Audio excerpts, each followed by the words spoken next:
இந்த கோலார் தங்க வயலிலே இன்று நேர்த்தல்ல அவர்கள் நடத்துகின்ற போராட்டம் பல்வேறு விதங்களிலே அவர்கள் வஞ்சிக்கப்பட்டிருக்கிறார்கள், ஏமாற்றப்பட்டிருக்கிறார்கள். அவர்களுக்கு உத்தரவாதம் என்கின்ற பேரிலே பல ஏமாற்றங்களை சந்தித்து கடைசியாக வாழ்வா சாவா என்கின்ற நிலை வந்தபோதுதான் உள்ளிருப்பு போராட்டத்தை தோழாளர்கள் நடத்தினார்கள். அது மாவட்டத்தையே உலுக்கியது, அனைத்து குமுறல் மக்களையும் குமுறச் செய்தது. அப்படிப்பட்ட உச்சகட்டமான அந்த போராட்டத்திலே மக்கள் பிரதிநிதிகளாக தேர்ந்தெடுக்கப்பட்டிருக்கக்கூடிய பாராளுமன்ற உறுப்பினர் மல்லேஷ் பாபு, தங்கவயலுடைய சட்டமன்ற உறுப்பினர் ரூபகலா சசிதர், பங்கார்பேட்டினுடைய எம்எல்ஏ திரு நாராயணசாமி அவர்கள் தலையீட்டின் பேரால், அவர்களுடைய உத்தரவாதத்தின் பேரால் இன்றைக்கு நாங்கள் இந்த பிரச்சனையை தீர்த்து வைக்கிறோம், நிர்வாகம் உங்களோடு 31ஆம் தேதிக்குள் பேசுவோம் என்கின்ற உத்தரவாதத்தை வழங்கியிருக்கிறார்கள். எங்களை நம்பி நீங்கள் இந்த போராட்டத்தை கைவிடுங்கள் என்கின்ற அந்த உத்தரவாதத்தின் பேரிலே இன்றைக்கு அந்த போராட்டம் தற்காலிகமாக வாபஸ் பெறப்பட்டுள்ளது. இன்றைக்கு என்ன அச்சம் எழுகின்றது, ஐயம் எழுகின்றது, இன்றைக்கு சந்தேகம் எழுகின்றது என்கின்ற போது 31ஆம் தேதிக்குள்ள அப்படிப்பட்ட ஒரு நிகழ்வு நடக்குமா? பேச்சுவார்த்தை நடத்துவார்களா? மீண்டும் ஏமாற்றுவார்களா? மீண்டும் அதே தெருக்கோடியிலே நின்று போராட வேண்டிய ஒரு கட்டம் வருமா என்கின்ற ஐயம் இன்றைக்கு ஏற்பட்டிருக்கிறது. கர்நாடக உயர்நீதிமன்றம் உத்தரவு இருக்கிறது தொழிலாளர்களுக்கு. இவர்கள் நிரந்தர தொழிலாளிக்கு நிகராக அதே உற்பத்தியை வழங்குகின்ற இந்த கான்ட்ராக்ட் தொழிலாளர்களுக்கும் திறமை இருக்கிறது. அவர்களும் ஸ்கில்டு லேபர்கள் தான். அவர்களுக்கு முன்னுரிமை கொடுத்து அவர்களையும் நிரந்தர தொழிலாளியாக ஆக்க வேண்டும் என்று கர்நாடக உயர் நீதிமன்றம் சொல்லுகிறது. இந்த நாட்டினுடைய சட்டங்கள் இன்றைக்கு தூக்கி எறியப்பட்டிருக்கிறது. நீதிமன்ற தீர்ப்புகள் இன்றைக்கு ஏளனமாக பார்க்கப்பட்டிருக்கிறது. நீதிமன்றம் என்ன பெரிய என்கின்ற நிலை இன்றைக்கு ஆட்சியாளர்களிடம் இருக்கிறது. இதை எண்ணி பார்க்கின்ற போது நாம் இந்திய மண்ணிலே தான் இருக்கிறோமா? சுதந்திர காற்றை தான் சுவாசிக்கின்றோமா? இல்ல மீண்டும் நாம் அடிமைத்தனத்திலே இருக்கிறோமா? நாம் வெள்ளையர்களிடம் ஆட்சியிலே இருந்த காலத்தில் இருந்த நிலை ஏற்பட்டிருக்கிறதா என்கின்ற குமுறல் இன்றைக்கு ஏற்பட்டு இருக்கிறது. இதை ஏன் நான் பேசுகின்றேன் என்று சொன்னால், தொழிலாளி வர்க்கத்தினுடைய உலகத்திற்கே தங்கத்தை எடுத்து கொடுத்த, எந்தவித எதிர்பார்ப்பும் இல்லாமல் தன் உயிரையே துச்சமாக மதித்த அந்த தொழிலாளி தங்க சுரங்க தொழிலாளர்களுடைய வாரிசுகள் தான் இந்த கான்ட்ராக்ட் தொழிலாளர்கள். அவர்கள் ஏமாற்றப்பட்டார்கள். அவர்கள் கடைசியிலே வீடு இல்லாத நிலை, சரியான வாழ்க்கை இல்லாத நிலை, ஏமாற்றப்பட்டார்கள். இன்றைக்கு அவர்கள் ஏமாந்து கொண்டிருக்கிறார்கள். அதே நிலை மீண்டும் இந்த பெமல் கான்ட்ராக்ட் தொழிலாளர்களுக்கு, தங்க சுரங்க வாரிசுகளுக்கு ஏற்படக்கூடாது என்கின்ற எச்சரிக்கையிலே இந்த பேட்டியை நான் கொடுக்கின்றேன். இது தங்கவயலுடைய ஜீவாதார பிரச்சனை, இந்த மண்ணினுடைய ஆழமான பிரச்சனை. இந்த தொழிலாளர்கள் நிரந்தரமாக்கப்பட்டால் தாழ்த்தப்பட்ட பிற்படுத்தப்பட்ட தொழிலாளர்களுடைய வாரிசுகள் தங்க நகரத்திலே மீண்டும் ஒரு நல்ல நிலை ஏற்படும்.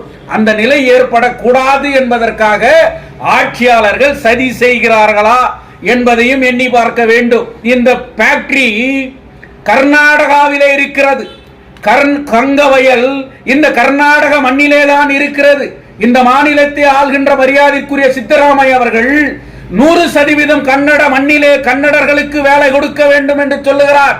ஆனால் இங்கே கர்நாடகாவை சார்ந்தவருக்கும் வேலை இல்லை, இந்த மண்ணிலே வாழ்ந்து கொண்டிருப்பவருக்கும் வேலை இல்லை. பொதுத்துறை கொள்கை சொல்லுகிறது, எந்த மாநிலத்திலே ஃபேக்டரி இருக்கிறதோ அந்த மாநிலத்திற்கு முன்னுரிமை கொடுக்க வேண்டும். எந்த பகுதியிலே இந்த ஃபேக்டரி இருக்கிறதோ அந்த பகுதி மக்களுக்கு இந்த வேலை வாய்ப்பிலே முன்னுரிமை கொடுக்க வேண்டும். அனைத்து திட்டங்களும் அனைத்து ரூல்ஸ்களும் இன்றைக்கு தூக்கி எறியப்பட்டிருக்கிறது. நார்த் இந்தியாவிலே இருப்பவனுக்கு இந்த தங்க சுரங்க பகுதியிலே இருக்கக்கூடிய பெமலிலே இன்றைக்கு வேலை வழங்கப்படுகிறது. அப்படி என்றால் கர்நாடகாவே இன்று புறக்கணிக்கப்படுகிறதா? இன்றைக்கு சித்தராமையா அவர்கள் இதிலே தலையிட வேண்டாமா? இதை யார் எடுத்து சென்று சித்தராமையாவிடம் பேச வேண்டும்? இந்த மண்ணினுடைய பிரதிநிதி, இந்த மண்ணிலே வெற்றி பெற்றிருக்கின்ற இந்த கோலார் தங்கவயலுடைய எம்எல்ஏ பக்கத்தில் இருக்கக்கூடிய பங்கார்பேட்டனுடைய எம்எல்ஏ, இந்த மாவட்டத்தினுடைய எம்பி மல்லேஷ் பாபு அவர்கள் மாநில அரசிலே பேச வேண்டாமா? மத்திய அரசிடம் பேச வேண்டாமா? இதை கேட்டால் பயமுறுத்துபவர்கள், இதை கேட்டால் இவர்களை ஒடுக்க வேண்டும் என்று அண்ணல் அம்பேத்கர் வகுத்த அரசியல் சாசன சட்டம் சொல்லுகிறது. பேசுகின்ற உரிமை இருக்கிறது, கேட்கின்ற உரிமை இருக்கிறது, போராடுகின்ற உரிமை இருக்கிறது. இத்தனை மணி நேரம் வேலை செய்ய வேண்டும், இத்தனை நேரம் வேண்டும், உறக்கப்பட வேண்டும் என்கின்ற இவர் வேலைக்கேற்ற கூலி கொடுக்க வேண்டும் என்று நான் சொல்லவில்லை. அரசியல் சாசன சட்டம் சொல்லுகிறது. அண்ணல் அம்பேத்கரால் வகுக்கப்பட்ட அந்த சட்டம் சொல்லுகிறது. அதை நிறைவேற்ற வேண்டியது ஆட்சியாளர்களுடைய கடமை அல்லவா? அதனால் தங்கவயல் இளைஞர்களே, இன்னைக்கு பெமல் கான்ட்ராக்ட் தொழிலாளர்களே, உங்களுக்காக நான் எல்லா விதத்திலும் தோளோடு தோளாக நிற்பேன். எதற்கும் அஞ்ச வேண்டாம். அது சட்ட ரீதியான போராட்டமாக இருந்தாலும் சரி, இனி வேறு விதமான போராட்டமாக இருந்தாலும் சரி, எந்தவித அடக்குமுறையாக இருந்தாலும் சரி, இந்திய கம்யூனிஸ்ட் கட்சி ஒரு அகில இந்திய அளவிலே இந்த பிரச்சனையை எடுத்து செல்வதற்கு நான் முதுகெலும்பாக நிற்பேன் என்பதை இங்கே சொல்ல கடமைப்பட்டு இருக்கின்றேன். தங்க சுரங்க தொழிலாளர்களுக்காக டெல்லி வரை சென்று ஜந்தர் மந்தரிலே மிகப்பெரிய போராட்டத்தை நடத்திய ஒரு பின்னணி எங்களுக்கு இருக்கிறது, இந்திய கம்யூனிஸ்ட் கட்சிக்கு இருக்கிறது. இன்றைக்கு பெமலில் இருந்து டெல்லி செலோ ஜந்தர் மந்தரிலே மிகப்பெரிய போராட்டத்தை நடத்துவதற்கு இந்திய கம்யூனிஸ்ட் கட்சி முன்னிற்கும் என்று நான் சொல்லுகின்றேன். இந்தியா கூட்டணியினுடைய அனைத்து எம்பிக்களையும் ஒன்று திரட்டி பாராளுமன்றத்தின் முன்னால் உன்னுடைய குரல் ஒலிக்க செய்வேன். அதனால் அஞ்ச வேண்டாம். உங்களுடைய உரிமைக்காக நீங்கள் ஒன்றுபட்டு நில்லுங்கள். பிளவுபடக்கூடாது, எந்தவித அச்சுறுத்தலுக்கும் அஞ்சக்கூடாது. இதை இந்த ஊரில் இருக்கக்கூடிய அனைத்து அரசியல் கட்சி நண்பர்களும், சமூக அமைப்புகளும், மாணவர்களும், இளைஞர்களும், தாய்மார்களும் இந்த தொழிலாளர்களுடைய கோரிக்கை வெல்லும் வரை ஒன்றுபட்டு நின்னால் மட்டும்தான் மீண்டும் ஒரு தங்க சுரங்கத்தை இழந்ததை போல ஒரு பெமலை இழக்க வேண்டிய ஒரு நிலை இந்த ஊருக்கு ஏற்படாது என்கின்ற அந்த எச்சரிக்கையோடு போராட்டம் வெல்ல வேண்டும். இந்த 31 தேதி எந்த உத்தரவாதத்தின் பேரால் அரசியல் தலைவர்கள், இந்த ஜன மக்கள் பிரதிநிதிகள் வாக்கை நம்பி இவர்கள் இன்றைக்கு அமைதி காத்துக் கொண்டிருக்கிறார்கள். 31க்குள் அவர்கள் ஏற்படுத்தப்பட வேண்டும். பத்திரிகையிலே படித்தேன், இவர்கள் ஏஜென்ட்டுகள் மூலியமாக வேலைக்கு வந்தவர்கள் என்று. அப்படின்னு சொன்னா 31ஆம் தேதி கூட பேச்சுவார்த்தை இவர்களோடு நடத்துவார்களா என்கின்ற ஐயம் இருக்கிறது. அப்படிப்பட்ட ஏமாற்றம் ஏற்படுமே ஆனால் மிகப்பெரிய ஒன்றுபட்ட போராட்டம் தங்க வயலிலே ஏற்படும். அந்த போராட்டம் ஜனநாயக ரீதியான மக்களை ஒன்று திரட்டி அரசியல் சாசன சட்டத்தின் விதிகளின் அடிப்படையிலே மிகப்பெரிய போராட்டம் தங்க வயல் காணும் என்பதை இந்திய கம்யூனிஸ்ட் கட்சியின் மூலமாக தெரிவித்துக் கொள்கின்றேன்.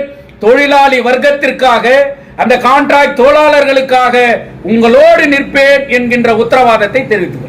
பெமல் கான்ட்ராக்ட் தொழிலாளர்களுடைய வாழ்வா சாவா என்கின்ற மிகப்பெரிய இக்கட்டான ஒரு சூழ்நிலையிலே கோலார் தங்க வயலில் அவர்களுடைய வாழ்க்கை தள்ளப்பட்டிருக்கிறது. இன்னைக்கு கான்ட்ராக்ட் தொழிலாளர்கள் அப்படி என்று பார்க்கின்ற போது அவர்களுடைய வாழ்க்கையினுடைய பின்னணியை கூட நாம் புரிந்து கொள்ள வேண்டும். ஒரு நிரந்தர தொழிலாளி ஒரு 1,00,000 1,40,000 ரூபாய் வரைக்கும் சம்பாதனை பெறுகின்ற போது அதே நிகரான வேலையை செய்த ஒரு கான்ட்ராக்ட் தொழிலாளர்கள் 15,000 18,000 பெறுகிறார்கள் என்கின்ற போது எப்படிப்பட்ட ஒரு வேதனை குமுறல் ஏற்படும் என்பதை எண்ணி பார்க்க வேண்டும். இந்த 1,00,000 பெறுகின்ற தொழிலாளியும் தன்னுடைய குடும்பத்தை நடத்துவதற்கு எப்படிப்பட்ட வாழ்க்கை முறை இருக்கிறது. அதே சமுதாயத்திலே தான் அப்படிப்பட்ட வாழ்க்கை தான் இந்த கான்ட்ராக்ட் தொழிலாளர்களும் வாழ வேண்டிய ஒரு நிலை ஏற்பட்டிருக்கிறது. அவர் வாங்குகின்ற அரிசியை தான் இவர் வாங்குகின்றார், அவர் வாங்குகின்ற காய்கறிகளை தான் இவர் வாங்குகின்றார். இப்படி அவருக்கு என்ன தேவைகள் இருக்கிறதோ அதே தேவைதான் இந்த கான்ட்ராக்ட் தொழிலாளர்களுக்கும் இருக்கிறது. ஆனால் நிர்வாகம் இவர்களை வேலையை பெறுவதிலே மட்டும் ஒரே முறையாக பெற்றுக்கொண்டு கூலி என்கின்ற போது அவர்களிடையே பாதிப்பை ஏற்படுத்துகிறார்கள். அதைதான் சட்டம் வலியுறுத்துகிறது. அரசியல் சாசன சட்டம் கூட சொல்லுகிறது, உழைப்புக்கேற்ற ஊதியத்தை வழங்க வேண்டும் என்கின்ற போது equal work for equal payment என்கின்ற கோஷம் இந்த நாட்டிலே 75 ஆண்டுகள் சுதந்திரம் பெற்ற பிறகும் கூட இன்னும் அந்த அடிமைத்தனம், கொத்தடிமைத்தனம் என்கின்ற அந்த முறை ஒழிந்த பாடில்லை என்கின்ற போது இது மிகப்பெரிய மனக்குமுறலை உருவாக்குகின்றது.